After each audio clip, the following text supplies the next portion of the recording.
Assalamualaikum warahmatullahi wabarakatuh. Izin memperkenalkan diri, nama saya Muhammad Fikri Ramadan dari kelas MN24B dengan NIM 2024080483. Di sini saya akan mempresentasikan terkait perilaku konsumen di era digital kepada Bapak Andri selaku dosen pengampu. Baik, kita lanjutkan saja ya. Tapi sebelum dari itu kita pikir-pikir dulu deh.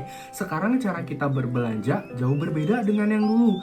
Kalau dulu kita mau beli sesuatu tuh harus datang ke toko, melihat barangnya secara langsung lalu kita membayar ke kasir. Tapi sekarang semuanya jauh lebih mudah ya. Kita tinggal lihat HP aja, kita buka-buka review dan kita lihat TikTok Shop seperti Shopee, Tokopedia dan lain-lain, mencari produk, membandingkan harga, membaca ulasan, lalu kita langsung melakukan pembayaran secara online di rumah. Nah, itu bisa banget nih.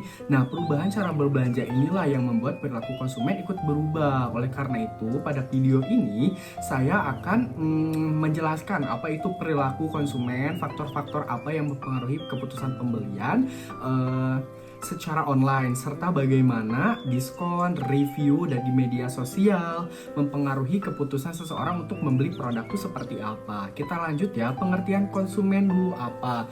Pengertian perilaku konsumen. Nah, perilaku konsumen adalah semua tindakan yang dilakukan seseorang dari mulai mencari informasi, memilih, membeli, menggunakan sampai mengevaluasi suatu produk atau jasa memenuhi kebutuhan maupun keinginannya.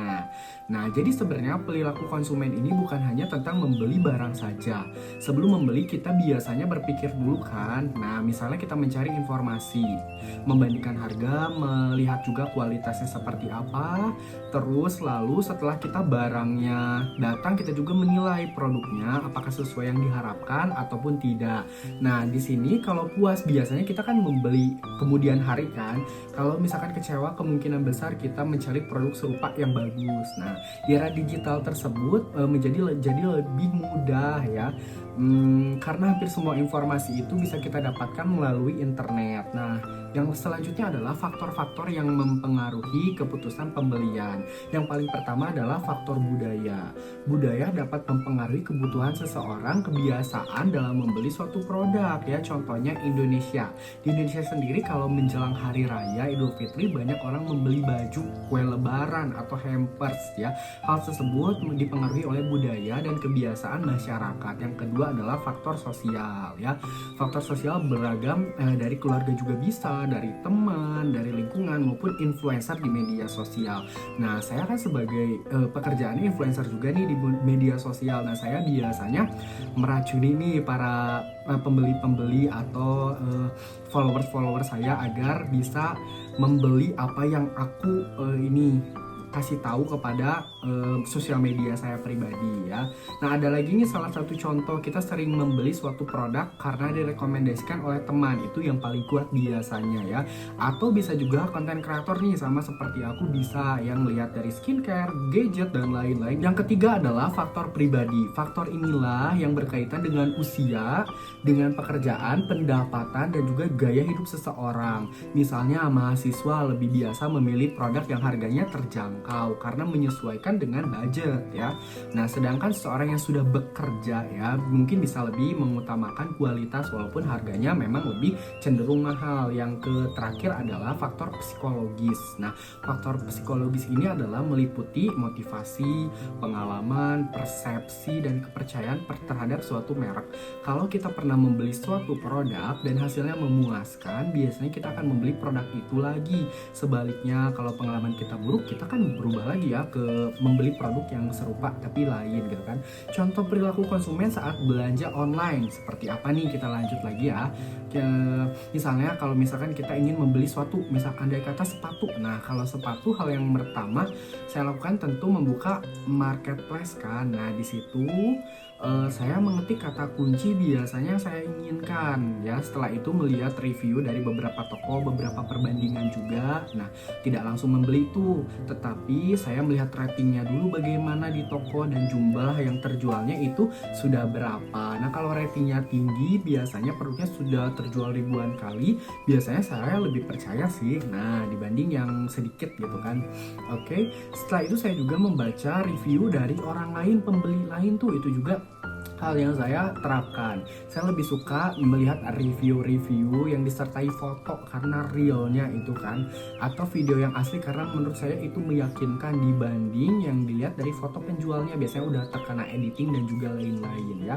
Kalau masih ragu, biasanya saya mencari video review di media sosial, baru setelah dirasa yakin baru saya melakukan pembelian ya. Menurut saya proses seperti ini juga sering dilakukan oleh banyak orang ketika berbelanja online. Nah lanjut, ini adalah pengaruh diskon, review, dan media sosial ya. Oke, yang pertama adalah diskon dulu ya. Diskon merupakan salah satu alasan terbesar ya mengapa seseorang akhirnya membeli suatu produk. Karena apa? Misalnya saat promo nih, tanggal kembar ya, ini payday sale juga kayak 99, 12 kan itu tanggal besar ya. Nah kalau payday itu biasanya tanggal 25 karena itu adalah tanggal waktunya gajian orang-orang. Banyak orang sengaja menunggu tanggal tersebut karena ingin mendapatkan harga yang lebih murah, cashback atau gratis ongkir ya. Bahkan kalau kita membeli barang sebelumnya belum terlalu dibutuhkan ya, karena melihat diskonnya besar jadi kita memutuskan untuk membeli ya. Bahkan kadang kita membeli barang kayak impulse buying ya, tapi memang nyatanya seperti itu, yaitu membeli barang secara spontan, yaitu tanpa perencanaan sebelumnya ya. Selanjutnya adalah review. Review adalah yang menjadi sangat penting di media sosial saat belanja online. Karena apa?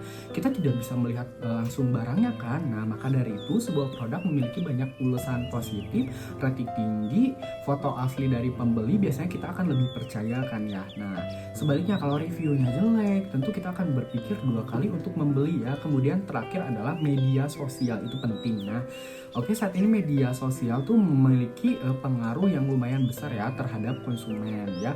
Banyak produk yang viral karena dipromosikan oleh konten creator atau influencer. Biasanya mereka melakukan campaign kayak gitu ya. Misalnya ada produk skincare yang awalnya tidak terlalu dikenal, tapi setelah banyak orang yang membuat video review di TikTok, tiba-tiba langsung boom, habis terjual viral seperti itu kan. Hal itu menunjukkan bahwa sosial media mampu mempengaruhi keputusan pembelian seseorang. Dan oke, karena memang sudah aku rasa semuanya sudah cukup ya. Nah, sekarang kita lanjut lagi ke kesimpulan ya. Sebagai penutup, dapat kita simpulkan bahwa ya, perilaku konsumen adalah proses seseorang mulai dari mencari informasi, memilih, membeli, menggunakan hingga mengevaluasi suatu produk atau jasa. Di era digital, perilaku konsumen berubah karena perkembangan teknologi ya, yang membuat proses belanja menjadi lebih mudah, pribadi dan psikologis ya, cepat, praktis sih intinya mah. Oke, selain itu juga ada juga faktor diskon, ada review ya di media sosial juga mempengaruhi keputusan belanja yang sangat besar, menentukan apakah seseorang menjadi beli atau tidak. Dengan memahami perilaku konsumen, perusahaan dapat membuat strategi pemasaran yang lebih tepat sih. Sedangkan sebagai konsumen, kita juga bisa menjadi lebih bijak dalam mengambil keputusan sebelum membeli suatu produk ya. Terima kasih buat teman-teman semuanya, dan terima kasih kepada Pak Andre juga telah mengizinkan saya untuk berbicara, menjelaskan di YouTube ini. Pokoknya mohon maaf bila ada kesalahan. Saya izin pamit undur diri. Mohon maaf bila ada kesalahan. Sekali lagi, assalamualaikum warahmatullahi wabarakatuh.